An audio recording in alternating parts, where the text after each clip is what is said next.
কিডনির প্রধান কাজ কি? আপনার শরীরে রক্ত তৈরি করা, রক্তকে শুদ্ধ করা, রক্তের ভিতরে যত বর্জ্য পদার্থ, খারাপ পদার্থ থাকে সেগুলোকে বের করে দেওয়া।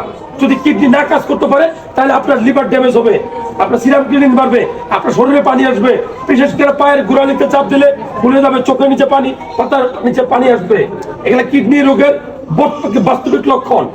ফেনা উঠবে বেশি, দুর্গন্ধ বেশি হবে। বুঝতে পারছেন? পরীক্ষা কি করে বুঝবেন আপনার ভিতরে কিডনি রোগ আছে? আমি আবারও বলছি, 60 থেকে 70% কিডনি নষ্ট হওয়ার আগ পর্যন্ত বুঝাই যায় না কিডনি নষ্ট হয়েছে। যতক্ষণে বোঝা যাবে ততক্ষণ আমি শেষ।